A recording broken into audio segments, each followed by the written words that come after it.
Rate అయితే బాగుందండి.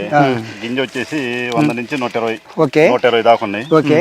తాలు శాతం లేదు. ఇప్పుడు 20 క్వింటాలైనా 10 క్వింటాలైనా ఒక 60 కేజీలు వస్తుంది తాలు. రైతు సోదరులకు నమస్కారం అండి. నేను మీ హరికృష్ణ అండి. మనం ఇప్పుడు అర్జున్ అనే వెరైటీని తుమ్మూరుకోట అనే విలేజ్ లో పులుకూరు నాగేశ్వర గారికి ఇచ్చామండి. ఇది ఎట్లా ఉందో ఈ ప్రొడక్ట్ గురించి ఆయన్ని అడిగి తెలుసుకుందామండి. సార్ మీ పేరేందండి? పులుకూరు నాగేశ్వరరావు అండి. ఇవాళ అర్జున్ వెరైటీ ఎట్లా ఉందండి? ఇది బాగానే ఉందండి. కాపు ఎట్లా కాసింది మీకు? మీకు ఎట్లా అనిపించింది? Okay okay. కోత కోసాను.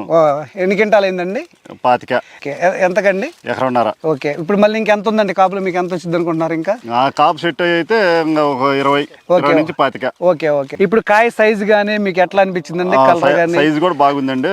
తాలు శాతం లేదు. ఓకే. గింజ కూడా బాగుంది. ఇప్పుడు 25 క్వింటాలు మీకు తాలు ఎంత వచ్చిందండి? ఒక 60 కేజీలు 70 కేజీలు. 60 కేజీలు 70 కేజీలు. గింజ ఎంత ఉందండి? గింజ సీడ్ ఎన్ని గింజలు ఉన్నాయి? సీడ్ వచ్చేసి 100 నుంచి 120, 125 దాకా ఉన్నాయండి. Okay okay. మీకు ఆరుదల ఎట్లా అయిందండి? ఆరుదల బాగానే ఉందండి. Okay okay. 5 రోజులకి 6 రోజులకి ఆరింది. ఇప్పుడు మీకు చేను ఇప్పుడు ఈ తోట మీకు 10 మంది చెప్పాలనిపిస్తుందా? మీకు ఎట్లా ఉంది? మేము చెప్పిన విధంగా ఉందా? ఇంకేమైనా మార్పు ఉందండి? బానే ఉందండి. మేము ఆ రోజు ఏదైతే చెప్పించాం అట్లానే ఉంది కదా మీ తోట? ఇప్పుడు కాయ సైజ్ ఆరుదల కానీ, డ్రై విషయంలో కానీ, కాటా విషయంలో కానీ, వెయిట్ కానీ అంతా బాగానే ఉంది కదా?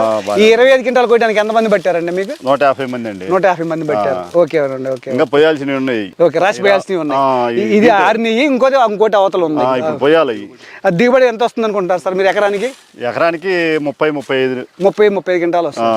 ఓకే. ఇప్పుడు మీకు అయితే 10 మంది చెప్పగలుగుతారుగా? తెలిసిపోయింది, అందరూ చూస్తూనే ఉన్నారు. Okay okay. మీరు విన్నారు కదా, రైతు గారి మాటల్లో విన్నారు కదా. ఇది నవధాన్య సీడ్స్ వారి అర్జున్ వెరైటీ అండి. అందరూ వేసుకోవాలని కోరుకుంటున్నాను అండి. ఇదైతే రైతుకి డ్యూయల్ పర్పస్ ఉపయోగపడుద్ది అండి. గ్రీన్ చిల్లీ కోసుకోవచ్చు, డ్రై చిల్లీ ఉపయోగించుకోవచ్చు. మీరైతే అందరూ ఆశాజనకంగా వేసుకొని ఎంతో కొంత చూసి నెక్స్ట్ మళ్ళీ బలంగా వేసుకుంటారని మనస్ఫూర్తిగా కోరుకుంటున్నానండి. Thank you sir. ధన్యవాదాలండి. ధన్యవాదాలు.